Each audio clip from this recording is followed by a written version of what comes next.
Masih oke Pak suaranya. Oke, sip. Jadi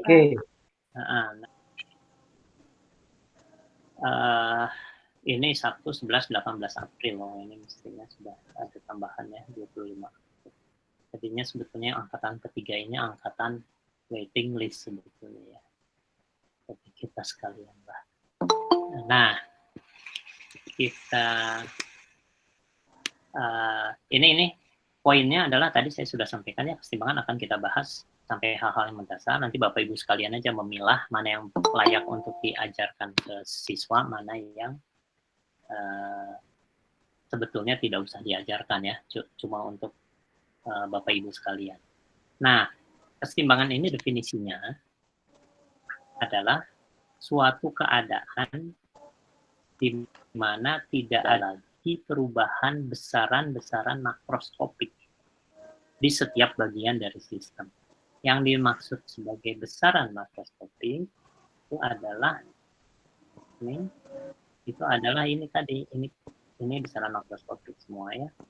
Ini kan tekanan, suhu, terusnya jumlah zat, volume, dan sebagainya, itu namanya besaran makroskopik. Tapi juga termasuk energi dalam. Ini energi dalam ya. Itu. Tapi sekarang di banyak textbook, kalau Bapak Ibu sekalian pernah belajar termodinamika kimia atau termokimia, lambangnya itu adalah U dulu. Tapi sekarang kalau di buku-buku textbook yang baru itu sudah diganti jadi E. Jadi mulai sekarang kalau lihat textbook baru ada tulisan E, itu maksudnya energi dalam. Nah, ini semua adalah besaran-besaran kan ya, besaran-besaran makroskopik. Nah, kenapa harus ditegaskan makroskopik? Karena ada besaran mikroskopik. Nah, ini di daerah timur. Nah, besaran mikroskopik atau selain makroskopik kan ada besaran, kalau untuk biasanya disebut mikroskopik, tapi kalau untuk kimia lebih tepat submikroskopik ya. Kenapa? Karena kalau kita sebut sebagai mikroskopik itu harus bisa dilihat oleh mikroskop, yaitu ukurannya sekitar mikrometer ya. Jadi harus ukuran sel. Atom itu nggak bisa dilihat karena atom hidrogen misalnya ukurannya kurang lebih sekitar kalau tidak salah 1 angstrom. Jadi kalau 1 angstrom artinya 0,1 nanometer. Artinya 10 pangkat min 10 meter. Kalau dalam sebentar.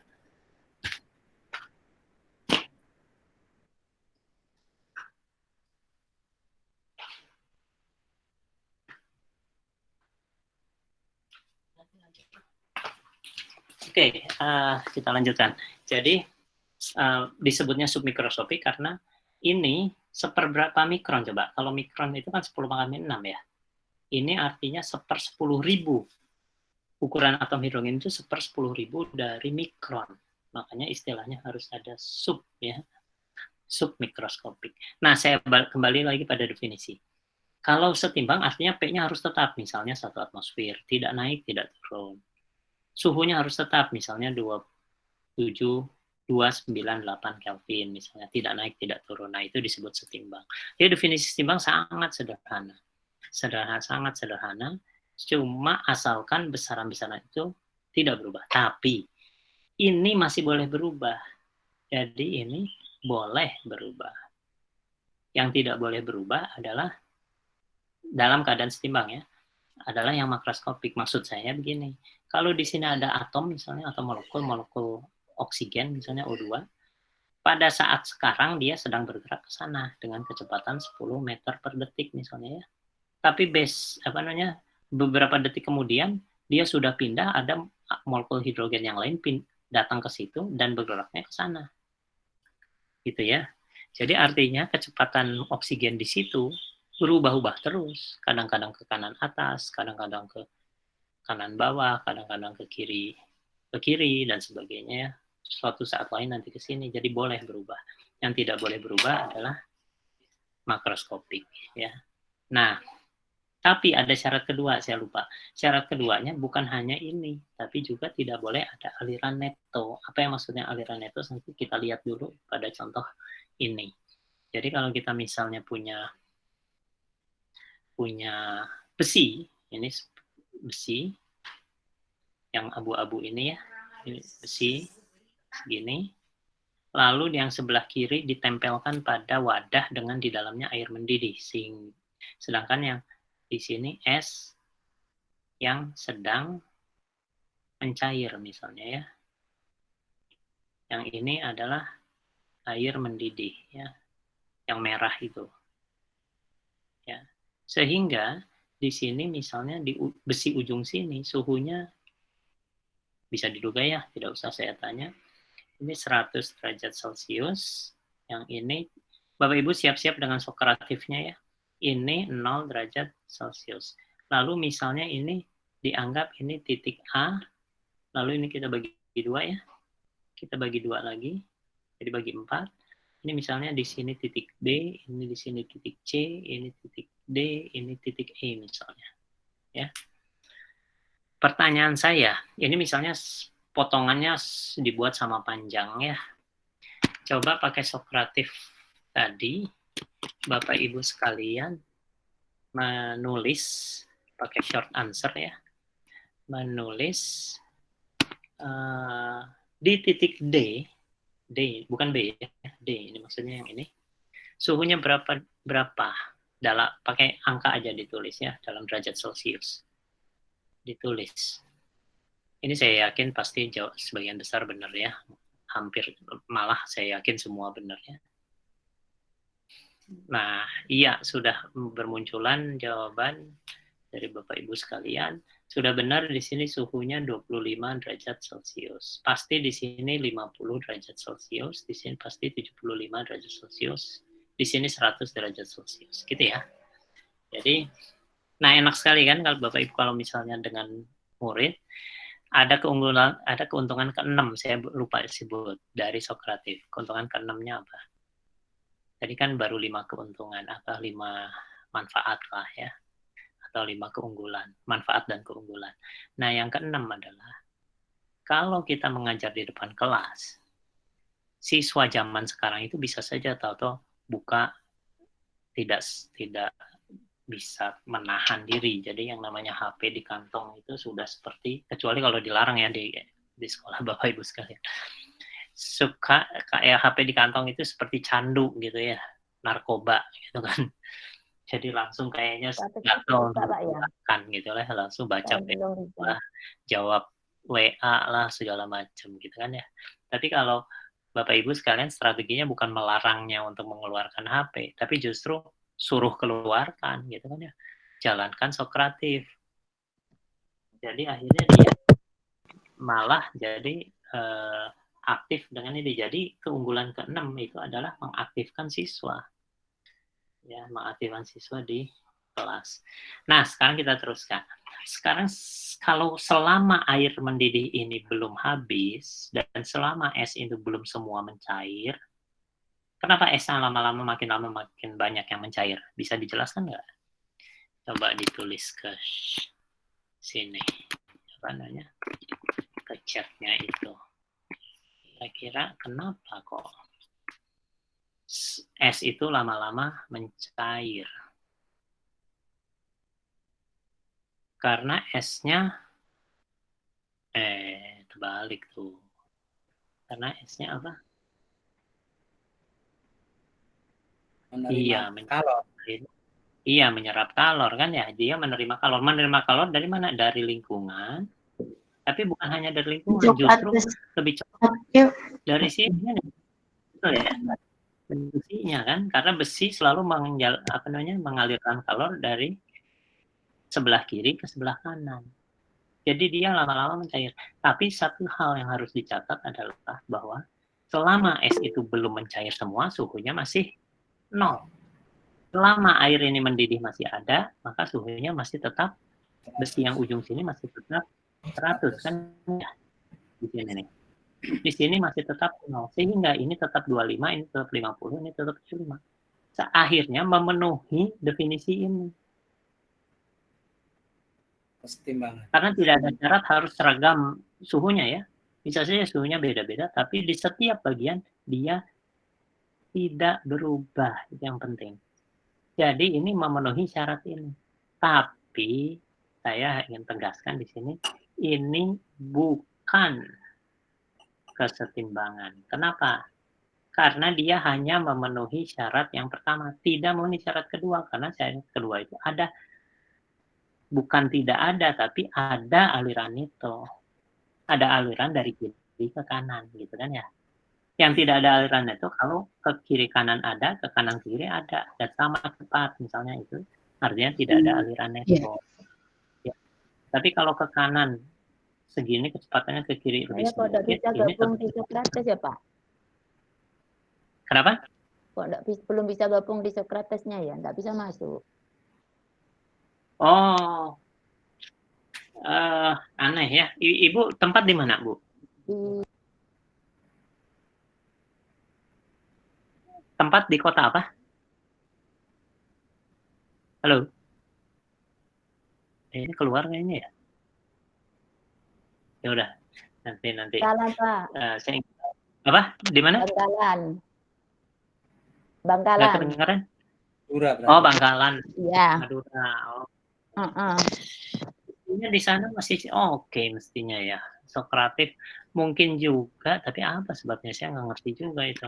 Nanti dicoba aja dengan siswa lah, dicoba ya. Bu, Ibu download. Kenapa?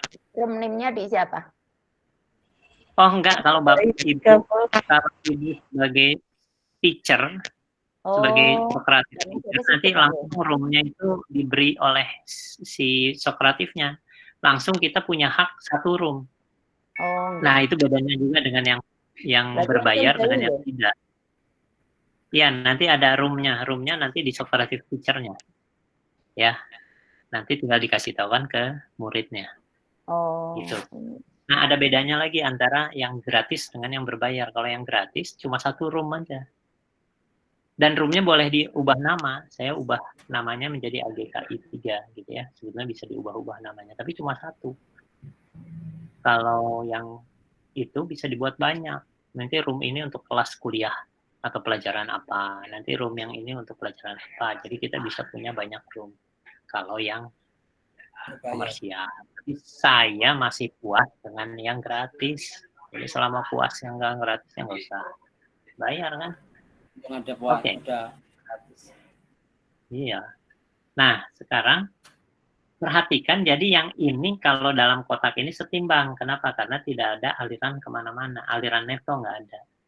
Kalau yang ini, akhirnya bukan kesetimbangan. Namanya apa coba? Ada yang tahu? Yang pernah ikut sebelumnya ya sudah tahu ya. Jangan bantu jawab ya. Untuk yang tidak ikut lokakarya sebelumnya, sistem yang seperti ini, di mana besarannya tidak berubah, ya. Di setiap titik suhunya tidak pernah berubah, walaupun berbeda-beda memang suhunya, tapi tidak berubah. Yang penting tidak berubah. Tapi ada aliran. Namanya apa? Coba ditulis tadi ditulis 25 derajat Celcius ya.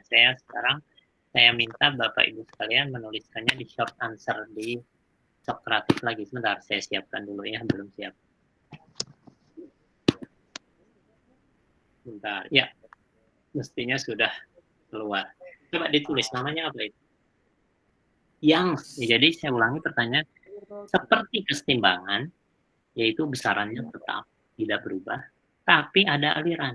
Nah, kalau ada aliran namanya kesetimbangan. Ada aliran namanya apa? Oke, ada yang udah menjawab nih. Nah,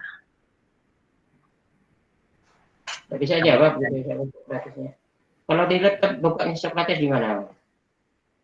Kalau saya ngotak di ini. Bisa. Di Sokratif itu kalau di laptop pakai alamat sokratif.com. Langsung login di situ. Jadi tidak perlu download apapun. Sebagai Sokratif teacher ya. Jadi tinggal sokratif.com saja. Jadi di web saja. Jadi ini juga saya tidak, kalau yang sebagai Sokratif Teacher, saya tidak menginstal apapun. Ya pakai web sokratif.com aja. Oke, sudah ada beberapa yang jawab. Ada yang bilang jawab kesetimbangan dinamis. Bukan. Kalau kesetimbangan dinamis, itu, kalau ini kesetimbangannya kan satu arah, dari kiri ke kanan. Kalau kesetimbangan dinamis itu harus Dua arah. kanan, kiri. Harus dua arah dengan lajunya yang sama. Jadi harus saling meniadakan. Baru disebut kesetimbangan dinamis. Kalau ini kesetimbangannya harus dihapus. Ya dinamis saja ini. Dinamis tapi bukan kesetimbangan dinamis. Ya. Saya ulangi. Yang namanya kesetimbangan dinamis itu adalah nilai ini tetap. Misalnya ini jumlah molnya 2 mol. Tetap karena yang pergi ke sana 0,1 mol misalnya dalam 1 detik, tapi datang 0,1 mol juga, sehingga ini tidak berubah. Jadi itu namanya kesetimbangan. Tapi kalau misalnya ini adalah ke kanan terus, namanya bukan kesetimbangan dinamis. Ya dinamis saja, ininya dicoret, gitulah ya. Kalau cuma ke kanan. Jadi ini bukan kesetimbangan dinamis. Saya ulangi tadi, ada yang menjawab kesetimbangan dinamis. Jawaban yang benar adalah ini keadaan yang disebut sebagai steady state, ya. Keadaan mantap atau keadaan tunak, ya. Steady state, itulah yang namanya steady state. Oke, sekarang contoh lain. Saya minta Bapak Ibu sekalian menjawab beberapa pertanyaan. Pertanyaannya saya tuliskan saja di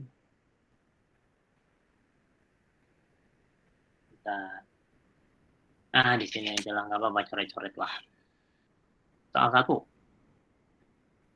Pakai pilihan ganda.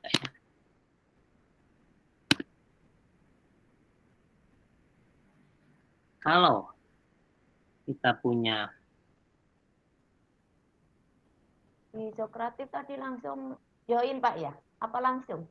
Saya kok belum bisa masuk. join, tulis room-nya, ditanya room-nya nggak, Bu? Iya ada. Nah, tulis AGKI 3, udah. Dalam? Oh, AGKI 3 ya? Oh. AGKI 3. Jadi 5 karakter ya. AGKI lalu angka 3. Oke, ntar. Ya, coba. Mestinya bisa sekarang. Nah, sekarang untuk Sokratifnya, soal nomor 1 dulu sekarang. Soalnya true false saja, salah. Jadi jangan yang pilihan ganda ya. Soalnya true false saja. Saya koreksi dulu jenis soalnya. Nah, kita misalnya punya pipa U gini. Ya. Ini air gula 0,8 M.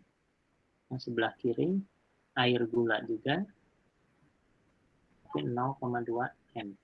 Lalu di sini ada membran. Bapak Ibu harus menuliskan kesetimbangan atau bukan. Kalau kesetimbangan ini kok soalnya belum berubah-ubah ya sebentar. Nah, sekarang udah berubah. Oke. Jadi Bapak Ibu sekalian, kalau misalnya ininya membran semi permeable, ini untuk yang nomor 1 ya. Lalu di sini air gula 0,8 molar, yang sebelah kanan air gula 0,2 molar. Saya tanya, ini sistemnya setimbang atau bukan? True, false.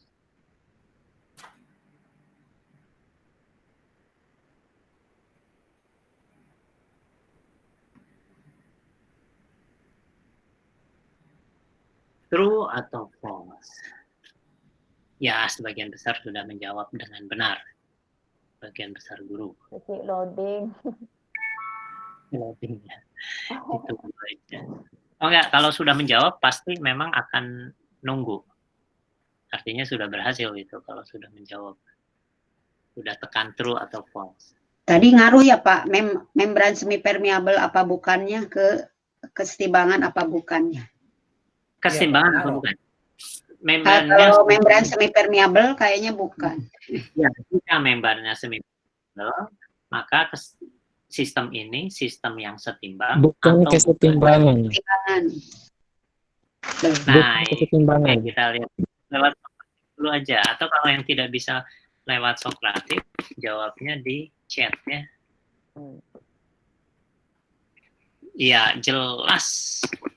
Oh, ada yang pertanyaannya tidak kedengaran, ya sudahlah, nanti pertanyaan kedua aja Bu Nursan ya. Nah, gini.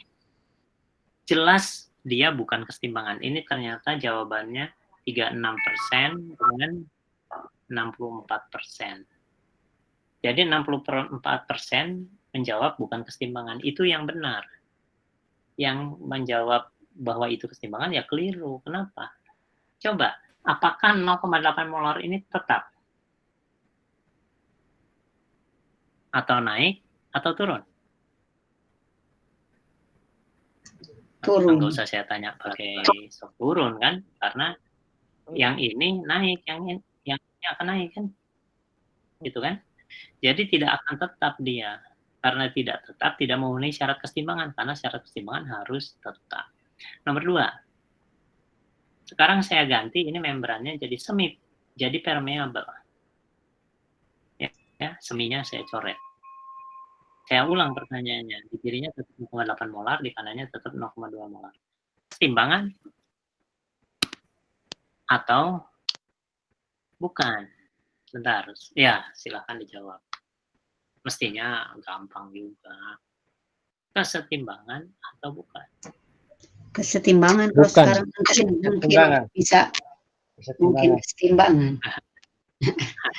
Soalnya dua-duanya bisa ngalir. Bukan kesetimbangan. Lewat chat dengan lewat itu dulu. Lewat apa? True atau false? Lewat Sokratif. Wah. Itu sekarang jadi soalnya tetap ya kesetimbangan atau bukan. Nomor 3 sekarang. Nomor 2 ternyata jawabannya 55% dengan 58% dengan 42%. Ini ternyata naik menjadi 58%. Oke. Sekarang yang nomor 3. Nomor 3. Ya, nomor 3. Sekarang saya ganti lagi. Bukan semi permeable, juga bukan permeable. Tapi diganti oleh selembar besi atau kaca atau apapun, atau karet, yang menutup rapat ini sehingga tidak bisa dilewati oleh apapun. Nah, coba itu kesetimbangan atau bukan? True or false? Soalnya idem.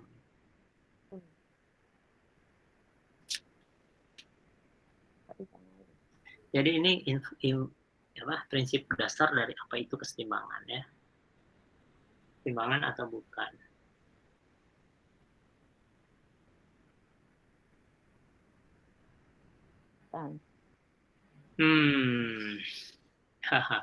Demokratis sekali, 50%. Jadi Bapak Ibu sekalian ini sangat demokratis ini. Oke lah, kita akhiri. Sudah sebagian besar menjawab. Jawab ini ternyata dijawabnya adalah 46% dengan 54%. Kalau ini yang benar kan ini, bukan kesetimbangan. Yang ini juga benar, ini juga bukan kesetimbangan. Kalau permeable, kenapa? Karena semi permeable aja bukan kesetimbangan, apalagi permeable. Apa bedanya semi permeable dan permeable? Kalau semi permeable itu hanya bisa melewatkan pelarut saja. Kalau permeable, pelarut bisa lewat. Yang pelarut bisa. Iya, dua-duanya bisa kalau permeable. Kalau ini dikasih jadi karet, nggak bisa lewat. Ini akan turun nggak? Tidak. Kalau tidak artinya apa? Ya kesetimbangan. Kok lebih banyak yang keliru jawabnya. Jadi yang nomor 3 kesetimbangan. Jadi intinya coba balik lagi ke sini. Sederhana kok Bu, Bapak Ibu sekalian. Jadi tinggal dilihat tidak ada perubahan. Itu aja kan. Dari nilai besaran makroskopik. Apa itu besaran makroskopik? Bisa, saya ulangi, bisa tekanan, bisa suhu, bisa jumlah zat, bisa, nah, sebentar, jumlah zat ya. Bisa jumlah zat, bisa konsentrasi juga. Kalau konsentrasinya berubah, masih bisa berubah, maka dia bukan kesetimbangan. Kalau dia konsentrasinya akan tetap, itu kesetimbangan. Ya. Dan ketika kita tutup ini dengan karet, maka konsentrasinya jelas tidak akan berubah. Maka itu kesetimbangan. Jadi yang soal nomor 1 bukan kesetimbangan, soal nomor 2 bukan kesetimbangan, soal nomor 3 kesetimbangan. Bisa dipahami kan ya mestinya ya? Walaupun menjawab masih ngaco ya beberapa ya sebagian. Jadi ini mayoritas benar, nomor 2 dan 3 mayoritas keliru jadinya, ya kan? Jadi sekarang mestinya sudah dibereskan itu ya konsep kesetimbangan. Sekarang saya tanya nomor 4. Nomor 4. Klik. Bisa diulang ininya nggak Pak pertanyaannya nomor 4? Pertanyaan Soalnya ini yang mati. itu proses ketika di sininya membran, saya balikin lagi ini membrannya semi permeable. Kalau membrannya semi permeable akan terjadi sesuatu. Nah, sesuatu itu suatu proses. Proses apa? Itu soal nomor 4. Silahkan diisi. Oke, kita lihat jawabannya. Semua menjawab, mayoritas menjawab osmosis. Itu yang benar. Ada yang bilang proses reversible. Ada yang bilang satu arah. Betul, memang proses satu arah. Itu ada benarnya juga. Tapi disebutnya osmosis mestinya ya. Ada yang menjawab difusi. Ada yang menjawab difusi air. Tapi yang benar adalah osmosis. Yang ke nomor 5, proses yang nomor 2 itu disebut apa? Kalau di sini membrannya menjadi permeable. Proses yang nomor 2. Sebentar, saya restart ya. Prosesnya disebut apa? Ini kelihatannya yang ini 95% benar. Wah, hebatlah, ini memang sudah dikuasai. Tapi ternyata, jadi harus diakui nih, ternyata cukup banyak yang tidak paham konsep kesetimbangan ya. Konsep yang paling dasarnya. Tapi yang mengenai osmosis, semua bisa. Jadi luar biasa lah ya, 95%. Yang ini kalau permeable, nah sebagian besar udah benar juga lah ya. Ini namanya difusi, walaupun ada yang bilang difusi osmosis, bolehlah. Osmosisnya bisa saja masih ada. Jadi, tapi yang dominan itu adalah, kalau tadi yang nomor 4, ini jadi udah benar juga lah ya, ini 97% malah benar ya. Mungkin. Ini kalau membrannya semi permeable, air pindah dari kanan ke kiri ya, dari yang encer ke pekat, ke sana ya, airnya. Sehingga ini akan naik. Ya, yang kiri akan naik. Bagaimana supaya menahannya supaya tidak naik? Diberi piston yang bisa naik turun, dikasih tekanan dari atas. Ya. Kalau tekanannya, ya itulah yang disebut tekanan osmosis. Yaitu tekanan yang pas dia menyebabkan dia tidak naik. Kalau kurang tekanannya, maka tekanannya masih kurang dari tekanan osmosis. Kalau kurang tekanannya, ini tetap naik. Yang kiri ini ya, yang pipa U yang kiri ini. Ya, yang di sebelah sini nih. Ya, itu akan tetap naik kalau kurang. Kalau kelebihan, dia akan turun. Nah, kalau kelebihan itu yang disebut reverse osmosis ya. Reverse osmosis itu kalau diberi tekanan osmosis melampaui tekanan osmosisnya. Atau itu ya Pak, osmosis balik. Betul, jadi osmosis balik. Osmosis balik itu menariknya untuk ini nih. Kalau kan tidak harus dua-duanya gula ya. Ini membran, di sini air murni gitu ya. Di sini air garam misalnya. Ya. Prosesnya sebetulnya air ke sana kan ya. Kalau membrannya permeable. Tapi kalau misalnya kita kasih tekanan melampaui tekanan osmosis, maka dia akan balik dan menjadi air murni. Ini menarik di sininya jadi air keluar air murni. Proses itu ya Pak, pemurnian air. Betul. Dari laut itu ya. Iya. Ya, Timur Tengah itu dilakukan ini di Iya. beberapa negara karena kurang air minum Ya, dari dilakukan air laut. Di Saudi Arabia. Saudi Arabia ya, itu Saudi Arabia punya duit banyak dari untuk melayani naik haji segala macam, kan perlu air banyak. Oke, saya kira sudah kita tinggalkan dulu ini. Jadi ini sudah dipahami ya bahwa keseimbangan itu artinya itu tidak ada besaran. Nah ini tadi ini saya catat. Jumlah zat tidak berkurang. Ini tidak juga bertambah, itu keseimbangan juga kan. Besaran makroskopinya harus tetap. Nah, jangan lagi menggunakan istilah jumlah mol. Tapi jumlah zat. Mol itu satuannya. Jangan dipakai jadi nama besaran. Nama besaran dengan nama satuan itu selalu berbeda. Misalnya di fisika besarannya massa satuannya kilogram, besarannya panjang satuannya apa? Besarannya panjang Kilometer. Meter. Besarannya waktu satuannya detik. Di kimia besarannya ini satuannya ini, coba. Nah, lihat kan ini. Yang lebih aneh ini sama dengan 0,1 ini gitu ya.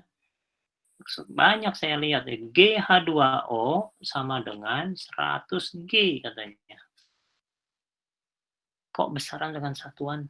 Kalau di fisika itu tidak pernah lambang besaran dengan lambang satuan sama, kecuali untuk satu besaran saja. Coba Bapak Ibu sekalian pikirkan, apa besaran yang di fisika besaran sama satuan sama. Yang lain beda. Misalnya kuat arus, besarannya I, satuannya A, beda kan? Kecuali V, beda potensial. V sama dengan 10 volt misalnya ya, 10 V. Cuma itu aja, fisika cuma satu. Kimia, wah keasikan. Mol H2O, ya, mol H2O sama dengan 0,1 mol. Mestinya di sini lambangnya bukan mol, coret. Ganti apa coba? Yang tahu ini ganti apa? Kalau yang dicoret? Ini dicoret, gimana sih? Ini kok jadi ini pisah ini. Sebentar ini. Gimana ini? Menyatukan ini gimana sih? Oh ada. Oh ini split. Sudah saya tutup dulu. Ya oke. Kan biasa ini suka kalau kita lihat gitu ya. Mol H2O sama 0,1 mol. Mestinya yang kita tulis adalah main coret-coret aja nih. Jadi, ya udah, mestinya NH2O. Jadi saya tulis N, wah nggak kelihatan di sini. H2O sama dengan 0,1 mol. Jadi lambangnya N, itu lambang apa coba? Lambang besaran. Lambang satuannya mol. Lambang besaran dengan lambang satuan beda. Gitu. Jadi misalnya, contoh lain. Polaritas. Ya udahlah, pokoknya usahakan beda ya. Dan namanya bukan jumlah mol, tapi jumlah zat. Karena bahasa Inggrisnya, kalau menurut perjanjian internasional tentang besaran pokok yang ada di mana? Di Paris sana, dalam bahasa Inggris dan dalam bahasa Prancis, itu tentang mereka bicara tentang besaran pokok MLT. Terusnya apa? MLT? Dimensi. Iya, dimensi betul. Theta, dimensi dari besaran pokok. Terus setelah itu J, I, N. 1, 2, 3, 4, 5, 6, 7. Ini namanya katanya mass, massa. Ini length. Ini time. Ini temperature. Ini light intensity. Ini current, kuat arus apa bahasa Inggrisnya? Electric current atau apalah ya. Ini jelas-jelas tertulis dalam perjanjian internasional. Amount of substance. Coba bahasa Indonesianya apa? Amount of substance. Jumlah zat. Tapi kayaknya guru Indonesia cukup banyak juga ya. ditulis namanya jumlah mol gitu ya. Bukan jumlah zat. Padahal orang fisika ini udah dimatikan ya. Mute. Oke. Nah, jadi orang fisika kan tidak pernah mobil bergerak dengan kecepatan awal 50 meter per detik misalnya, lalu dengan percepatan sekian meter per detik kuadrat, terus dikasih tahu jumlah kilogram mobil itu adalah 200 kilogram. Nggak pernah kan ya? Jumlah kilogramnya 200 kilogram. Itu misalnya, contoh saja. Untuk main-main saja ya. Oke, kita teruskan sekarang. Nah, macam-macam kesetimbangan sekarang. Macam-macam kesetimbangan itu ada kesetimbangan termal, kesetimbangan mekanik, kesetimbangan materi. Yang dibahas di kimia adalah ini. Ya, kesetimbangan materi yang dibahas di kimia. Tapi Bapak Ibu sekalian sebaiknya tahulah bahwa ada 3 macam kesetimbangan sesuai dengan persamaan fundamental termodinamika yang memang ada 3 suku. DE, energi dalam, sama dengan PdS min PdV plus mu dN. Ini apa namanya, ada kaitannya dengan kesetimbangan termal, ini kesetimbangan mekanik, ini kesetimbangan materi. Ya. Kesetimbangan termal itu maksudnya, syaratnya apa coba bahwa dia setimbang termal? Maksudnya begini, ada benda lain, ada 2 benda disentuhkan. Ternyata waktu disentuhkan tidak ada aliran kalor ke kanan maupun ke kiri. Tidak ada aliran kalor. Maka itu disebut kesetimbangan termal. Jadi syaratnya kesetimbangan termal adalah tidak ada aliran kalor. Itu mungkin ya Pak, pas saat es mencair itu? Enggak, ini maksudnya tidak harus. Oh, Jadi itu kalau itu kesetimbangan, kalau itu bukan kesetimbangan termal Bu, malah nanti kita bahas. Nah, bukan justrunya suhunya kan bukannya konstan 0 derajat kalau tekanannya Oh iya, betul. Kalau itu betul, konstan 0 derajat. Tapi syaratnya betul Bu, jadi suhunya memang harus sama. Jadi syaratnya sama. Tapi maksudnya kesetimbangan termal itu bukan air, bukan seperti air es itu, tapi besi disentuhkan dengan besi lagi misalnya. Iya. Ada aliran nggak? Kalau suhunya beda pasti ada aliran, betul kan? Iya. Misalnya kalau ini 50 derajat Celcius, ini 20 derajat Celcius, ya jelas ada aliran. Jadi tidak setimbang termal. Tapi kalau suhunya sama-sama 50 derajat, maka tidak ada aliran kalor. Jadi tadi kesetimbangan termal adalah kesetimbangan yang tidak menyebabkan terjadinya aliran kalor. Itu kesetimbangan termal. Syaratnya apa? Syaratnya suhunya sama. Kesetimbangan mekanik adalah kesetimbangan yang tidak menyebabkan aliran benda, bukan aliran, pergerakan benda. Syaratnya apa coba?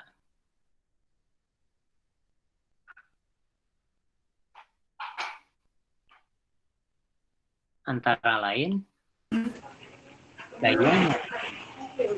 Kalau gayanya arah berlawanan ya. Tapi kalau untuk kimia lebih sering gambarannya begini. Kalau kimia lebih sering gambarannya gini. Ini dikasih yang bisa bergeser kiri kanan. Di sini 2 atmosfer, di sini 1 atmosfer. Setimbang apa namanya? Ya tidak setimbang kalau ini. Kalau setimbang namanya setimbang mekanik.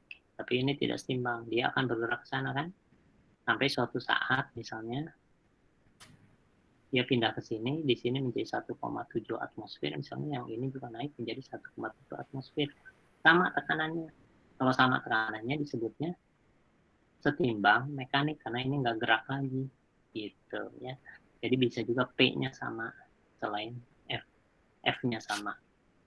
Kalau kesetimbangan materi gimana? Apanya yang sama? Nah ini yang guru-guru sering tidak punya sense untuk yang terakhir, padahal ini urusan kimia mestinya tahu. Apanya yang sama? Coba Bapak Ibu sekalian. Partikelnya. Jumlah partikel. Jumlah partikel? Belum tentu. Belum tentu. Apanya yang sama? Maksudnya keseimbangan materi, misalnya kalau osmosis tadi sudah berhenti. Partikel yang bergerak itu kecepatannya ditulis. sama antara Iya, yang laju kiri dan laju kanan sama, betul. Tapi ada syarat lain. Selain lajunya sama, konsentrasinya sama. Ya. Jadi di sini, tapi hati-hati. C sama itu hanya kalau pelarut dan zat larutnya sama di kedua sisi. Ya. Iya. Kalau tidak, apanya dong yang sama? Saya beri contoh. Kalau di sini ada air, di sini udara ya di atas ini. Lalu di sini ada heksana. Heksana itu kan sejenisnya lebih kecil dari air. Lalu dimasukkan BR2. Maka BR2 itu akan larut di sini dan akan larut di sini. Masukinnya dari atas misalnya ya. Masukin BR2. Maka dia awalnya larut dalam heksan dulu, tapi ada yang masuk ke dalam air. Tadinya belum setimbang, kenapa? Karena masih ada aliran dari heksan ke air gitu. Suatu saat setimbang, kenapa? Karena BR2 yang masuk ke sini sama cepat dengan BR2 yang keluar dari air masuk ke heksana. Setimbang. Saya tanya pada saat setimbang itu, konsentrasi di heksana dengan di air sama atau enggak? Pada saat setimbang. Sudah tidak ada lagi aliran ke satu arah. Tidak jelas karena zatnya pelarutnya beda. Kalau sama-sama pelarut air pakai membran, nah pasti sama pada saat setimbang. Hanya kalau pelarutnya sama. Bisa mengerti ya? Nah kalau begitu apanya dong yang sama? Coba apa yang sama?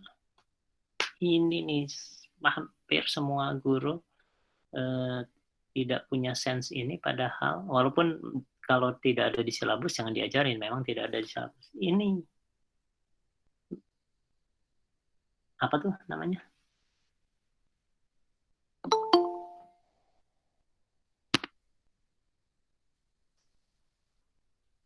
Oke, Pak Haidar berhasil gabung. Ini apa namanya?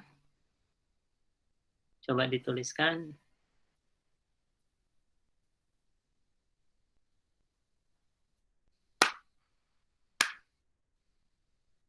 Nah, nantilah. Oke, nanti diingat aja itu ada lambang mu ya. Mu itu gini nulisnya. Nah, gitu ya. Mu. Mu-nya sama itu keseimbangan materi. Di buku-buku di textbook biasanya disebutnya bukan keseimbangan materi, tapi keseimbangan fasa dengan keseimbangan kimia. Jadi kalau mau ditulis lengkap di textbook itu bilangnya keseimbangan termal, keseimbangan mekanik, lalu keseimbangan fasa, keseimbangan kimia. Fasa dan kimia saya gabung menjadi keseimbangan materi. Ya, jadi kalau di buku-buku jangan cari keseimbangan materi, nggak ada. Itu cuma istilah saya saja.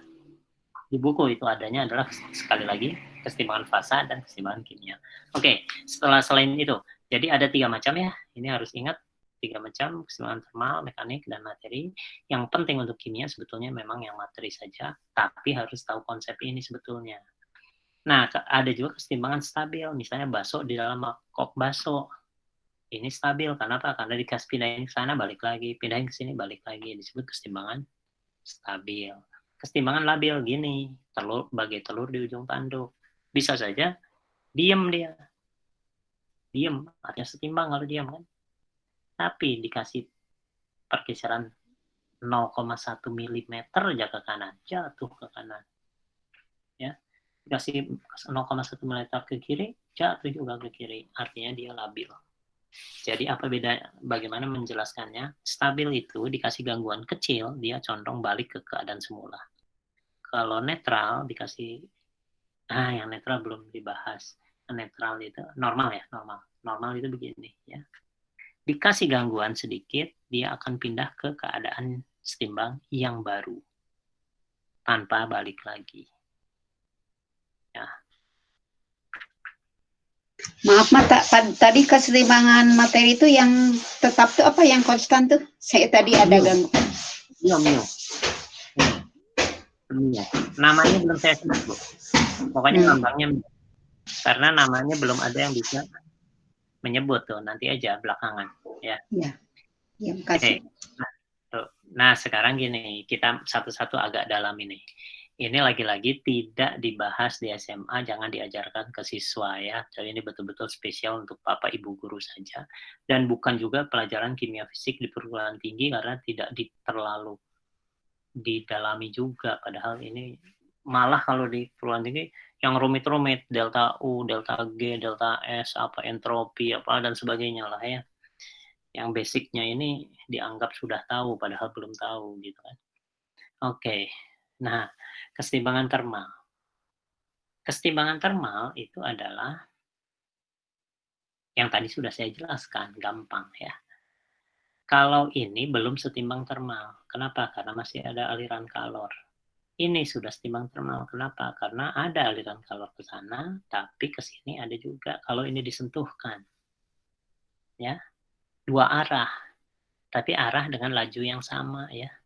Energi kalor yang mengalir ke kanan sama dengan energi kalor yang mengalir ke kiri. Itu setimbang termal. Mekanik itu contohnya adalah tadi seperti ini kan ya. Di sini ada gas, di sini ada gas, gitu kan ya. Kalau setimbang mekanik artinya ini tidak gerak kiri, tidak gerak kanan, gitu kan. Nah, setimbang mekanik contoh lain adalah ini. Ya, ada gaya ke atas, normal, ada ke bawah. Salah. Iya betul-betul, ke atas normal, ke bawah gaya berat. Ya. Kalau gaya beratnya adalah 20 Newton, maka pasti normalnya juga 20 Newton. Tapi di buku-buku, guru fisika SMA di Indonesia lebih sering menggambarkan mg-nya tuh dari sini. Gitu. Ya, dari pusat. Sedangkan normalnya dari permukaan ini udah benar. Ya, ini normal. Dari permukaan. Kalau ini 20 Newton, ini 20 Newton. Pertanyaan saya. Coba pakai Sokratif lagi. Pertanyaan saya. Itu normal dan gaya berat merupakan gaya aksi dan reaksi. Jadi aksi reaksi itu. True or false? Betulkah itu aksi reaksi atau bukan? True or false?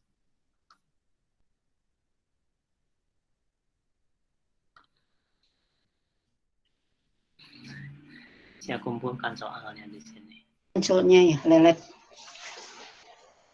Nomor 6. Nah, ini saya tulis aja di sini supaya ingat soalnya. Lelet ya, susah ya ngeluar. Jadi tadi apa?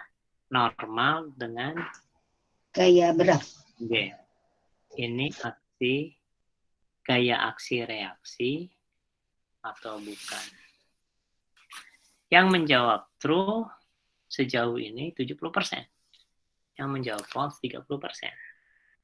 Tapi yang menjawab baru 21 dari 26 guru. Ini guru sudah. Bukan ya Pak ya, karena bendanya itu satu dalam satu benda. Nah, betul sekali. Jadi jawabannya ternyata di sini sekarang 65%, 35%. Pastinya jawabannya bukan. Ternyata yang jawab bukan cuma 35%. Begini. Saya harus tanya nih. Gaya berat bekerja pada benda atau bekerja pada bumi? Bumi, Pak, pada bumi. Kalau ditinjaunya satu benda itu, itu bukan aksi reaksi, tapi kalau keseluruhan dengan bumi bisa juga. Ya, betul. Cuma pertanyaan berikutnya, gaya berat yang digambarkan di sini, gaya berat terhadap benda atau terhadap bumi. Jadi objek penderitanya benda atau bumi? Benda tuh Pak. benda ya. Kan kita bicara tentang subjek dengan objek ya. Subjeknya bumi memang karena bumi narik benda ke bawah. Iya, Subjek tapi objeknya benda. ya. Kayak normal sekarang. Objeknya siapa?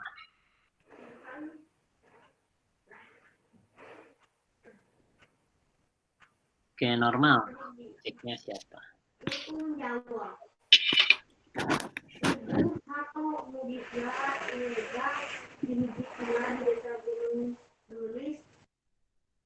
Bendanya, objeknya ya, subjeknya, Benda. permukaan. Benda. Betul. Jadi apa artinya? Si gaya berat objeknya benda, subjeknya bumi. Si gaya normal objeknya benda juga, subjeknya si bidang ini nih yang menahan si benda ke atas. Karena coba bayangkan kalau bidangnya tipis, tidak kuat, apa yang terjadi? Kan jatuh ke bawah. Jatuh, iya. Iya. Artinya si bidang itu yang memberi gaya ke atas, gitulah. Ya, bekerjanya jadi gini, saya ulangi. Gaya berat, subjeknya bumi, objeknya benda. Gaya normal, subjeknya si bidang, objeknya benda, sama-sama benda. Itu bukan aksi reaksi. Kalau aksi reaksi, saya menggigit anjing, anjing menggigit saya. Nah, kayak gitu aksi reaksi. Subjek objeknya gantian. Contoh lain, kita mendorong dinding. Kan seolah-olah dinding mendorong kita. Apa buktinya? Kasih dinding itu pecahan-pecahan kaca. Kita dorong. Coba dorongnya lebih keras. Kan artinya tangan kita luka. Artinya apa? Seolah-olah si dinding mendorong kita gitu. Jadi saya mendorong dinding, dinding mendorong saya. Itu aksi reaksi. Tapi kalau bumi menarik benda, bidang menahan benda, dua-duanya bekerja pada benda. Bukan aksi reaksi. Tapi ini yang harus dicek teman-teman guru fisika benar atau enggak. Coba iseng-iseng. Jangan mempermalukan ya. Jadi aturannya jangan mempermalukan. Jadi nanyanya gini, Pak mau nanya itu normal sama berat itu aksi reaksi atau bukan? Nah, cek coba. Tapi nggak usah, kalau udah ada jawabannya ya sudah tinggalkan saja gitu kan ya. Paling tidak kita tahu konsepnya benar atau salah.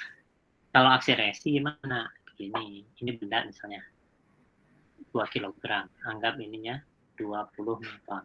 Maka reaksinya adalah ini ada bumi, di pusat bumi dia ketarik ke atas dengan gaya 20 Newton juga. Ini aksi reaksi. 20 Newton ini dengan 20 Newton ini. Ini anggap pusat bumi ya.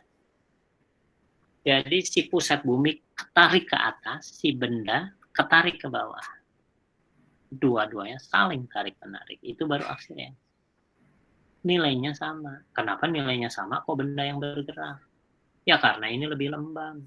Si bumi ini ya. Massa besar akan lebih sulit bergerak. Makanya si benda jatuh ke bawah. Gitulah. Tidak pernah kan ada benda kita lepas dari ketinggian, pas kita lepas tahu buminya naik. Weng, gitu kan. Oke. Nah, berikutnya untuk normal gimana? Aksi reaksinya gini. Ini gaya normal, maka reaksinya ini. Si bidang pasti merasakan tekanan benda. Gitu. Sedangkan benda mengalami tekanan bidang atau tahanan bidang sebetulnya ya.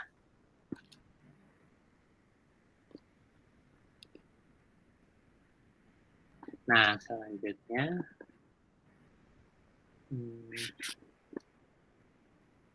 berikutnya udah selesai ini ya. Kesetimbangan ini udah berapa macam kesetimbangan yang kita bahas jadinya nih di halaman ini. Baru 2 macam kan, masih ada kesetimbangan materi. Nah ini mulai yang kimia, ini belum kimia sebetulnya, tapi untuk wawasan yang saya anggap sebetulnya landasan dari keseimbangan itu harus tahu. Seorang kimia harus tahu landasannya di fisika, itu prinsipnya ya. Oke. Kesetimbangan materi sekarang. Kesetimbangan materi kalau di buku tidak ada kesetimbangan materi, yang ada kesetimbangan fasa dan kesetimbangan kimia. Tapi sebetulnya materi. Kenapa materi? Nah tadi itu kalau kita punya nih misalnya ini, gitu ya. Konsentrasi di atas dan di bawah beda. Misalnya kita masukkan BR2 di antara 2 larutan yang sulit campur. Maka pada saat setimbang konsentrasi Br2 di bawah hijau, ya, di air misalnya, tapi air bukan hijau, ya, sama dengan konsentrasi Br2 Lagi sekolah ini. Nah ini salah kan? Ya? Bukan BR2-nya sama. Yang sama adalah mu. Mu BR2 di atas sama dengan mu BR2 di bawah. Itu syaratnya kalau keseimbangan kimia, keseimbangan fasa. Jadi dua-duanya keseimbangan materi ya, yang fasa maupun kimia. Jadi Gimana? sempurna, Bung. Oh, nguasin deh. Ini bukan ngobrol untuk untuk lokakarya ini kan ya? Masih kurang jelas Pak yang itu miunya tuh Pak. Iya, jadi ya mu walaupun konsentrasinya beda, mu-nya sama. Jadi ini syarat dari suatu keseimbangan materi. Selama tidak ada aliran lagi ke atas atau ke bawah, itu disebut mu-nya sama. Ya, jadi ini namanya, ada yang tahu, udah ada yang ingat nggak mu itu apa? Besaran apa? Kalau suatu saat itu dibahas, karena mestinya Koefisien partisi, Pak. namanya apa? Ada yang tahu? Potensi. Mu di kimia ya, kalau mu di fisika kan koefisien gesekan. Iya betul. Potensial kimia namanya, Bu. Potensial kimia. Mu itu potensial kimia. Jadi syarat untuk keseimbangan termal suhunya harus sama supaya tidak ada aliran kalor. Syarat keseimbangan mekanik gayanya sama atau tekanan sama supaya tidak ada pergeseran benda. Yang ketiga, syarat keseimbangan materi adalah mu-nya sama, potensial kimianya sama. Ya. Oke, jadi tadi yang pertanyaan masih belum jelas, Mas. Jadi memang ini konsep yang abstrak memang. Ya, konsep yang sangat abstrak. Jadi kalau keseimbangan kimia contohnya, coba keseimbangan fasa kan ini contohnya tadi. Keseimbangan fasa bukan pada cair gas saja ya. Pada cair gas itu keseimbangan fasa, tapi juga apa tadi? Ini yang tadi saya gambar begini. Ini air, ini heksan, lalu ada BR2, keseimbangan antara yang di atas dengan yang di bawah. Itu juga keseimbangan fasa. Ya. Jadi keseimbangan fasa tidak cuma padat ke cair, cair ke gas, padat ke gas, tapi juga semacam itu. Semacam itu ya. Tinggal keseimbangan kimia yang belum kita bahas. Justru ini adalah materi yang pentingnya ya.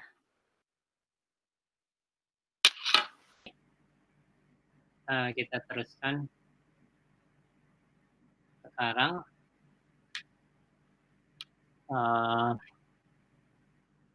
saya ingin memberi satu soal lagi pakai Sokratif. Ini ada 2 besi, anggap ada 2 besi, lalu 2 besi itu misalnya saja masanya sama-sama 1 kilogram. Cuma yang satu panas, ini bentuknya sama-sama kubus ya. Yang kanan 100 derajat Celcius, yang kiri, kiri 100 derajat Celcius, yang kanan 0 derajat Celcius. Pertanyaan saya, apakah benar kalimat ini bahwa ini anggap besi A, ini besi B ya. Besi A mengandung misalnya kalor yang lebih besar dari besi B. Saya ulangi, besi A mengandung kalor yang lebih besar dari besi B. Benar atau salah? Sebentar, soalnya belum saya beresin. Bentar, salah. Ulang. Oke, silahkan. Benar atau salah besi A mengandung kalor yang lebih besar atau lebih tinggi dari besi B? di mana A itu 100 derajat, B 0 derajat, dan masanya sama-sama 1 kilogram.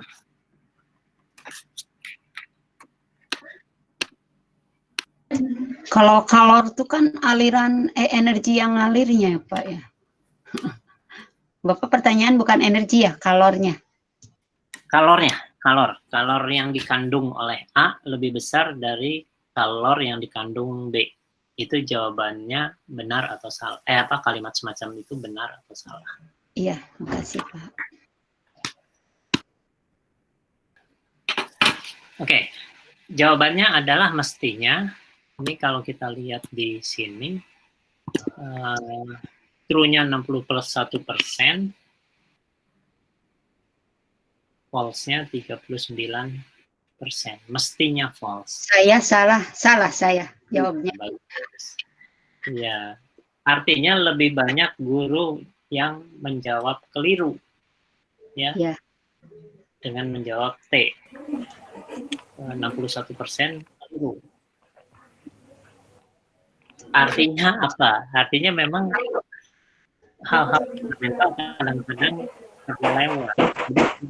Jadi bukan salah Bapak Ibu, kadang-kadang salah dari sononya. Memang dosen-dosen Bapak Ibu di zaman dulu itu juga tidak ngerti. Tidak. Ada definisi kalor adalah Yang suatu, pindah ya Pak? Atau? Iya, betul. Suatu bentuk energi yang berpindah akibat apa? Perbedaan Akibat perbedaan suhu. Iya. Iya. Jadi berarti tadi yang berbeda tuh, yang berbeda energi ya Pak, yang berbeda. Kalau kalornya, bukan kalornya. Energi dalam.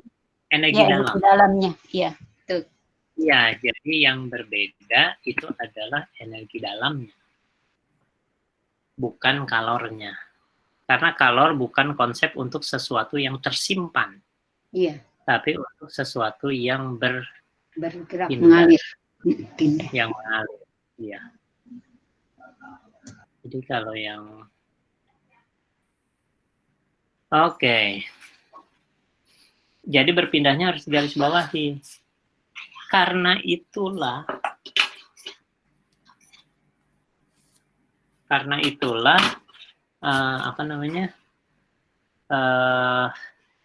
ada rumus waktu dulu itu delta U 9Q plus W, atau kalau sekarang delta E 9Q plus W. Artinya apa? Energi dalam bisa bertambah, bisa berkurang. Ini kan artinya yang dikandungnya ya. Yang dikandungnya bisa bertambah, bisa berkurang. Akibat keluar masuknya kalor ke dalam sistem, bisa juga karena kerja. Kerja itu kalau ditekan ya. Jadi yang dikandung adalah ini. Kalau yang di ruas kanan ini adalah yang pindahnya. Ya. Jadi kalau Q-nya masuk diberi tanda positif menyebabkan ini bertambah. Ya. Oke ya, mudah-mudahan sekarang diingat nih ya. Oh ya, maka itu ya Pak, Q itu kan besaran Q itu massa kali kalor jenis kali perubahan suhu ya. Jadi baru terhitung kalornya kalau terjadi suhunya yang berubah. Betul. Ya. Berarti kalau tidak ada perpindahan, berarti Q-nya 0 kalau suhunya sama gitu. Tidak ada aliran. Kalau ada Q-nya 0, karena Q itu adalah yang mengalir. Jadi Q sama dengan M, C, delta T gitu. Ya kan? Ya, jadi memang harus dalam keadaan berpindah baru namanya kalor, gitulah ya. Dan harus akibat perbedaan suhu. Karena kalau bukan akibat perbedaan suhu namanya kerja. Oke, kita jadi dengan lohakarya ini aja lumayan kan, jadi ketahuan apa saja yang masih harus dibereskan ya. Untuk yang fundamental memang tidak diajarkan. Mendasar itu Pak, takutnya justru salah konsep ke siswa. Iya. Bahaya. Iya, kalau mendasarnya yang paling mendasar gitu. Jadi yang lebih mendasarnya itu harus benar gitulah kira-kira. Iya. Terima kasih banyak ilmu yang didapat. Ya, jadi ini sekarang keseimbangan fasa sudah tadi, sekarang keseimbangan kimia. N2 tambah 3H2 tambah, ini semua sudah tahu ya. Ini ada konsep potensial kimia. Nah, untuk NH2, H2, NH3 pun begitu syaratnya kalau kita masuk termodinamikanya, walaupun ini tidak dibahas di SMA juga, mu N2, pada saat setimbang nih ya, tambah 3 dari mu H2, itu akan sama dengan 2 mu NH3. Simpel sih sebetulnya. Bahwa kalau sudah setimbang, mu kiri sama mu kanan. Mu-nya itu rumusnya. Tapi koefisien harus dimasukkan. Oke lah, jadi mulai sekarang kita harus berpikir, kita harus sudah paham bahwa kalau kita punya sistem, energinya bisa bertambah atau U-nya bisa bertambah ya, dengan cara kalor masuk, atau kerja, atau zat dimasukin. Ya. Ini TD, kalau di termodinamika ini suku TDS, ini suku PDV ya. Kerja juga PDV. Lalu ini mu DN sebetulnya di persamaan termodinamikanya. Tapi nggak penting lah, itu nggak usah terlalu. Nah sekarang ini contoh saja. Keseimbangan fasa itu contohnya es dengan air. Air dengan uap air. Atau yodium, ini lebih tepat brom ya. Brom lebih larut dalam air. Malah paling larut. Jadi F2 Cl2 Br2 F2 Cl2 Br2. Sampai periode keempat itu meningkat terus kelarutan dalam air. Tapi setelah Br2 itu keempat ya, periode 4. Setelah Br2 turun I2 dan At2. Nah, sekarang coba ini, jadi ini keseimbangan fasa, satu lagi keseimbangan bromin ya sebetulnya dalam air dan heksan. Contohnya adalah yang tadi saya gambar sebelumnya ya. Yodium larut. Ini maksudnya lebih untuk pertanyaan bahwa sebetulnya orang kimia itu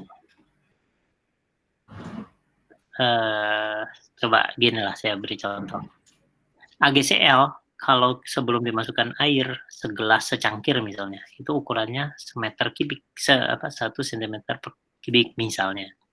Setelah masuk ke air, selalu kita angkat, kita lihat ukurannya dan sebagainya, dan diukur panjang lebar tingginya, itu relatif tetap. Saya ulangi tadi, kita punya AgCl ukuran 1 cm kubik, masukin ke air lalu diangkat lagi. Ukurannya praktis 1 cm kubik juga, walaupun agak berkurang sedikit sekali. Orang awam bilangnya AgCl tidak larut dalam air. Karena seperti memasukkan batu kerikilnya tetap segitu. Sama juga AgCl. Padahal ada yang larut sedikit. Orang kimia bilangnya AgCl larut sedikit. Sukar larut ya Pak? Ya, sukar larut, tapi bukan berarti tidak larut sama sekali. Tidak gitu. Ya. Sukar larut beda dengan tidak larut. Sukar larut artinya ada yang larut. Makanya saya sering bilang orang kimia menghargai pencapaian bagaimanapun kecilnya. Nah, gitu kan ya. Jadi orang kimia itu menghargai pencapaian bagaimanapun kecil. Kalau orang awam bilang tidak larut. Jadi di hak kimia aja dia tidak larut gitu ya. Kalau orang kimia menghargai pencapaian. Nah, jadi I2 itu larut dalam air tapi sangat sedikit. Jadi ini huruf A-nya tidak ada ini ya. Dia melarut dalam air tapi bukan mudah larut. Gitulah ya, bukan mudah larut. Sukar larut, gitu kan. Gas oksigen larut dalam air malah ini lebih mudah larut dibanding yodium. Banyak yang mengira tidak larut karena dia nonpolar, padahal dia bisa punya kemampuan mengalami polarisasi. F2Cl2 Br2 I2 At2 itu urutannya dari sini ke sini makin besar, tapi terus ini mengecil, ya. Membesarnya cuma sampai Br2. Tapi sebetulnya relevansinya dengan keseimbangan fasa adalah ini yang tadi dibahas, tapi tidak usah dibahas lagi sekarang. diingatkan aja, ada air, ada heksan, lalu Br2 di sini dan di sini. Ini namanya kesetimbangan fasa juga, ya. Nah, di sini udah azan. Berhenti dulu aja sebentar ya, break lagi sebentar lah. Sekarang sudah hampir 3:30 ya. Kita mulai lagi aja. Sudah kembali, Bu siapa tadi? Bu Ai. Udah. Ya. Oke, kita teruskan. Jadi kita masuk kesetimbangan kimia sekarang. Jadi kesetimbangan materi tadi sudah disebut fasa dan kimia. Bedanya sederhana saja. Kalau kesetimbangan fasa ada perpindahan materi, ada materi bergerak, ada tapi tidak ada jenis zat baru. Tidak ada perubahan jenis zat. Sedangkan kesetimbangan kimia kita tahu lah, pasti ada reaksi kimia. Itu aja kan ya. Nah, untuk yang kesetimbangan kimia, jumlah fasanya ada yang homogen, ada yang heterogen. Kita sudah tahu lah ini ya, homogen ini kayaknya sepakat sih Indonesia kalau ngasih contoh homogen semuanya N2 tambah 32 menjadi 2NH3 kan ya? Betul nggak? Padahal nggak pernah buat kesepakatan kan ya, tapi semuanya contohnya itu semua. Nah, heterogen juga hampir semua ini biasanya. Contohnya CaCO3 menjadi CaO dan O2. Nah, untuk heterogen harus ada yang hati-hati di sini. Sering disampaikan oleh beberapa guru, kalau heterogen dipakai hanya gas saja. Itu hanya benar untuk beberapa kesetimbangan termasuk ini. Sebetulnya kalau heterogen yang harus diperhatikan adalah yang harus dimasukkan ke dalam persamaan tidak bisa hanya gas saja untuk beberapa kasus yang terutama melibatkan Aki dan G. Jadi saya harus tuliskan di sini ada S padat, ada L, ada Aki, ada G. Sebetulnya yang tidak dimasukkan hanya ini dan ini kan dalam tetapan setimbang. Kenapa? Karena dia konstan konsentrasinya. Silahkan dibaca di berbagai buku, dibuktikan bahwa konsentrasinya dianggap konstan. Jadi yang berubah hanya ini dengan ini. Makanya dua ini harus diperhitungkan. Contohnya adalah misalnya CO3 min tambah 2H plus, ini dua-duanya Aki, menjadi misalnya saja menjadi CO2 dan H2O gitu ya. Nah, CO2-nya gas misalnya. Nah, ini kan mempengaruhi konsentrasi ini. Kalau ini dalam ruang tertutup, misalnya kotak ini ruang tertutup, maka akan CO2, banyaknya CO2 tergantung konsentrasi ini. Jadi, kalau ini ditambah akan bergeser ke kanan. Kalau dikurangi, maka dia CO2-nya ada sebagian yang larut, misalnya sebagai contoh. Jadi, saling pengaruh antara ini dan ini.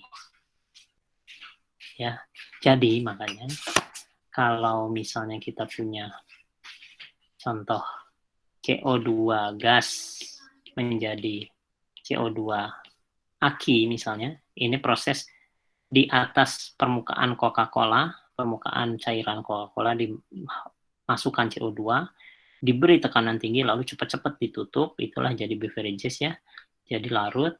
Tapi kalau dibuka tekanannya berkurang, ini dia akan bergeser ke sini, bergeser ke kiri ketika botol Coca-Cola dibuka.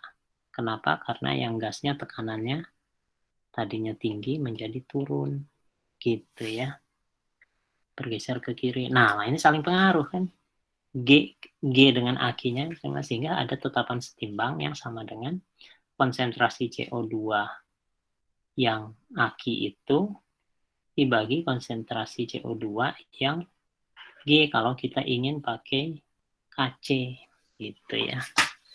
Saling pengaruh, dua-duanya harus dimasukin. Itu yang harus hati-hati ya, jangan gas saja, itu penting. Dah ya, ini mengenai ini. Terus berikutnya, hukum kesetimbangan. Yang disebut hukum artinya dari percobaan ya, dari secara empiris, atau secara fenomenologis. Makanya pembahasan kesetimbangan sering dibedakan antara dua macam. Kalau kita melakukan percobaan N2, H2, NH3, lalu kita panaskan sampai suhu 500 Kelvin, lalu kita tunggu sampai setimbang. Ketika setimbang diukur tekanan masing-masing, dapat Kp, maka kita bilang itu secara fenomenologis. Karena dari percobaan. Tapi ada juga pendekatan termodinamika. Dengan hukum-hukum termodinamika. Nah, ini yang tidak dibahas. Di SMA hanya yang ini. Untuk guru-guru harus tahu bahwa sebetulnya ada yang dikaitkan dengan rumus ini. Itu ya. Ki ini apa? Kanan bagi kiri. Tapi kanan bagi kiri ketika belum setimbang. Kalau ininya belum 0. Kalau delta G-nya belum 0. Ya. Jadi kalau delta G-nya belum 0, yang luar kiri, ini Ki maksudnya, bukan CL. Ki. Tapi kalau ini kita ubah jadi 0, jadi delta G 0 plus RT ln, ini berubah jadi K, gitu ya. Jadi itu adalah pembahasan yang tidak dikenalkan. Betul ya Pak Riki, itu kan tidak dikenalkan ke siswa kan ya? Delta G. Nggak pernah Pak di SMA delta G. Ada? Nggak pernah Pak. Nggak pernah, ya oke. Ya. Jadi memang SMA itu cuma pendekatan fenomenologi saja. Jadi ini betul-betul yang ini tidak dibahas di SMA, ya. Pendekatan pakai delta G. Nah, hukum kesetimbangan itu akhirnya bisa pakai Kp, bisa pakai Kc. Sebetulnya, saya ingin beritahu bahwa ketika masuk ke sini, yang dipakai adalah kalau semuanya gas, memang yang dimasukin Kp. Kalau semuanya larutan, yang dimasukkan Kc ke dalam persamaan ini. Tapi, masih ingat kan, pasti tahu Bapak Ibu sekalian rumus Kp sama dengan Kc kali RT pangkat selisih koefisien ya? Ya, delta N. Ya, delta N atau delta apalah. Kalau di perguruan tinggi lebih sering delta nu. Nah, ini untuk gas bisa, untuk larutan nggak bisa kan? Tapi tidak bisa untuk larutan, hanya untuk gas. Tapi Kc jelas bisa untuk larutannya, aki-aki itu ya. Ya. Aki. Tapi untuk gas bisa juga. Jadi Kc itu bisa gas dan larutan, sedangkan Kp hanya untuk gas saja. Jadi hubungan ini hanya berlaku untuk gas. Dan Kc. Hanya gas saja kalau yang hubungan Kp dengan Kc, hanya untuk gas. Sekali lagi karena Kp hanya untuk gas, sedangkan Kc bisa untuk gas, bisa untuk larutan. Bagaimana untuk gas? Dari rumus PV sama dengan N RT, tapi V-nya dipindahkan ke sini gitu ya. Ini kan konsentrasi ya. Mol per volume, mol per liter. Jadi ada hubungan Kp sama Kc. Tapi untuk gas. Ya, tapi kalau masuk ke sini tidak boleh pakai Kc kalau gas, wajib Kp. Jadi saya ingin tekankan kalau dalam termodinamika ada aturan yang tegas. Kalau gas yang dipakai harus Kp. Kalau aki, kalau larutan yang dipakai harus Kc. Tidak boleh yang gas pakai Kc. Kalau termodinamika. Tapi di SMA dibahas dua-duanya. Gas boleh ini dibilangnya. Sedangkan larutan wajib ini. Gitulah ya. Oke, itu sedikit wawasan. Untuk Kp Pak di SMA biasanya pakai tekanan parsial, menyalahi nggak Pak? Ya, betul. Kalau itu betul. Tekanan parsial, betul. Yang definisi tekanan parsial adalah tekanan dia kalau dia sendirian. Jadi maksudnya begini. Kalau kita punya oksigen dengan yang tidak bereaksi aja lah, hidrogen dengan helium. Hidrogen, tekanan total adalah 2 atmosfer. Nah, yang disebut tekanan parsial sebetulnya adalah, misalnya tekanan parsial hidrogen adalah 1,5 atmosfer misalnya. Tekanan parsial helium misalnya 1,5 atmosfer. Maka yang disebut tekanan parsial itu adalah ketika si hidrogen ini kita tempatkan dalam wadah itu, wadah yang sama, tapi heliumnya dikeluarkan. Kita ukur baru pakai manometer. Nah, tekanan yang terukur itulah yang disebut tekanan parsial. Jadi definisi tekanan parsial, saya ulangi, tekanan salah satu komponen gas di dalam suatu campuran. Kalau dia menempati wadah yang sama, tapi zat-zat lainnya tidak ada di situ. Kalau dia sendirian saja. Nah, itu yang disebut tekanan parsial. Ya. Jadi kalau kita punya sekali lagi H2 dengan helium, bisa ini misalnya saja yang H2-nya 1,5 atmosfer, ininya 0,5 atmosfer, kita tidak mungkin mengukur tekanan masing-masing kalau ini berupa campuran di dalam wadah. Yang kita dapat terukur pakai manometer adalah 2 atmosfer, karena manometer nggak bisa membedain helium sama hidrogen. Yang kita ukur ya 2 gitu kan ya. Lalu apa maksud 1,5 ini? Maksudnya 1,5 ini adalah ketika ini tidak ada, dia akan menjadi 1,5. Ketika ini tidak ada, maka heliumnya menjadi 1,5, gitulah maksudnya ya. Itu tekanan parsial. Ya, untuk mengingatkan saja. Tapi betul, Bu, bahwa yang dipakai memang tekanan parsial. Nah, sekarang saya ingin lari ke rangkuman dari KC. Sebetulnya berbagai bab banyak memakai ini. Karena KC itu adalah aki, untuk aki misalnya, tapi S-nya tidak dipakai, L-nya tidak dipakai, gitu kan? Jadi mulai dari kesetimbangan ini, H3O plus tambah OH min. Saya tanya sekarang, ini dalam kurungnya apa? Di sini diisi apa? Aquos. Ya kan, aqueous kan, jadi aki ditulis di situ. Di sini dalam kurungnya apa? Sama Pak, aquos juga. Bukan. Nah, bukan. L. L. Kalau ini aki. Ya. Apa bedanya? Kalau OH-, satu OH- dengan OH- yang lain terpisah jauh satu sama lain di dalam larutan. H3O plusnya juga terpisah satu. Dia menyebar kayak berenang-renang di dalam air, satu sama lain tidak saling bersentuhan. Sedangkan kalau ini saling bersentuhan satu sama lain. Kalau saling bersentuhan dia cair, namanya L. Ya. Jadi pelarut selalu L. Maka KC-nya apa? KC-nya kan kanan bagi kiri, tapi ini L kan tidak dipakai. Ya, akhirnya cuma yang kanan saja kan. Jadilah ini namanya KW, gitu kan ya. Contoh lain, asam asetat. H2, HC2, H3O2. Ini aki, ya. Tambah air. Airnya L. Dia setimbang dengan H3O plus, aki, tambah C2, H3O2 min, aki. Misalnya ya. Ini asam asetat, rumus molekulnya ini loh ya. Bukan CH3COH. Kalau CH3COH boleh disebut rumus kimia, tapi tidak boleh disebut rumus molekul. Karena rumus molekul harus punya aturan, harus mengikuti aturan. Dan untuk asam, aturannya adalah H yang bersifat asam harus di depan. Jadi ini harus di depan. Tapi kalau di SMA selalu gitu, Pak. Nah, ini yang namanya kesalahan berjamaah. Tapi alasannya karena itu Pak, asam organik. Ya, begini. Tidak boleh, sebetulnya boleh. Saya ingin kasih tahu.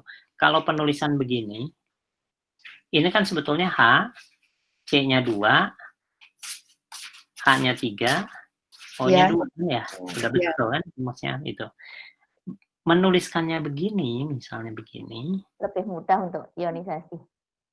Menjadi CH3COO min tambah H3O plus. Ini aki ya. Ini aki juga. H2O itu L, ingat ya. H2O selalu L. Terus CH3COH-nya aki, karena CH3COH juga larut dalam air. Nah, perhatikan bahwa ini tidak salah. Lalu kapan salah? Kapan salah kalau ini disebut sebagai rumus molekul. Nah, baru ini salah. Jangan sebut itu rumus molekul asam asetat. Rumus molekul itu ini. Karena kalau misalnya ngikutin organik bahwa harus urut sesuai urutan ikatan, maka asam sulfat itu kan begini. Saya pernah ngajar ini di SMA, di tingkat pertama, ada yang protes. Pak, saya lebih setuju guru SMA, karena kan H-nya tidak terikat pada C, Pak. Terikat pada O, jadi ini lebih benar katanya. Oke lah kalau itu lebih benar. Mulai sekarang Anda tidak boleh menulis H2SO4 karena H tidak terikat pada S kan? Karena H terikat pada O kan H2SO4 kan? Maka mulai sekarang saya bilang kamu nulisnya O2S OH 2 kali, itu H2SO4. Karena O2 S OH 2 kali kan. Bingung dia. Maka udah bener ini H2SO4. Ini salah. Mana tadi? Ini salah kan? Ya. Kalau rumus molekul loh. Ini juga salah kalau sebagai rumus molekul. Yang benar adalah ini. Bisa dipahami ya? Jadi sebagai rumus molekul, tapi sebagai rumus kimia boleh. Ya. Ini disebut rumus kimia boleh, tapi rumus molekul salah. Oke, jadi maksud saya begini. Kalau kita tulis KC dari ini kali ini. Kalau ini kita tulis KA, KA itu apa? Ini kali ini, jadi ini kali ini, dibagi ini. Sebetulnya KC juga kan ya. Jadi semua yang kita bahas, bukan semua, banyak sekali yang kita bahas sebagai dengan nama macam-macam itu, KA, KB, KW, KH, hidrolisis ya, KSP, itu semua adalah KC. Itu yang harus saya tekankan. Termasuk misalnya kalau kita bicara tentang apa namanya ini, sebentar. Ini yang saya lewat, tidak bisa dalam pertemuan sekarang. Ini misalnya Ag plus tambah Cl min. Nah, belum kelihatan, sebentar kita tunggu. Nah ini Ag plus tambah Cl min, AgCl. Maka Kc itu adalah kanan bagi kiri. Kanannya adalah Ag plus kali Cl min. Kirinya apa? Padat, nggak dipakai kan? Kalau padat, jadi cuma ini dan ini kan? Nah ini jadi akhirnya KSP, ya. Iya. Tapi semua KC. Jadi ini yang harus ditekankan bahwa kepada murid mungkin perlu ditekankan supaya dia tidak seolah-olah sesuatu yang apa ya, Baru lagi. rumit sekali. Padahal kalau kita bilang bahwa terserah reaksinya apa, kalau dipilih aki saja, lalu padatnya dihilangkan, L-nya dihilangkan, itu adalah KC sebetulnya. Sekali lagi, L dihilangkan, liquid, S dihilangkan, solid. Itu adalah KC.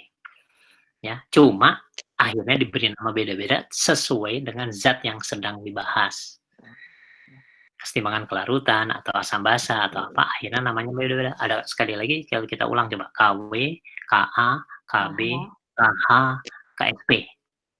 Ya, semua itu adalah KC. Itu. Saya kira sampai situ saja. Di buku-buku SMA tuh ada KC, ada QC itu, Pak. Itu tuh mana, QC itu ketika belum setimbang, Bu. Jadi misalnya kita punya N2 tambah 3H2 menjadi 2NH3, maka QC rumusnya adalah tekanan konsentrasi NH3 kuadrat dibagi konsentrasi N2 kali konsentrasi H2 pangkat 3, tapi ketika belum setimbang ya konsentrasi ini. Atau belum tentu setimbang. Kalau sudah pasti setimbang, maka Q-nya boleh diganti jadi KC. Gitu. Ya. Misalnya ketika dalam pergeseran kesetimbangan. Kalau sedang bergeser kan belum setimbang. Kalau sudah bergeser baru setimbang lagi. Disebutnya kan kesetimbangan yang baru. Nah, ketika belum bergeser, kita pakai KC jadinya. Ya. Oke, saya kira kesetimbangan itu dulu. Sebetulnya mestinya kita akan bahas detail yang lain-lain. Hidrolisis gimana, penyangga gimana, asam lemah gimana, dan sebagainya. Karena itu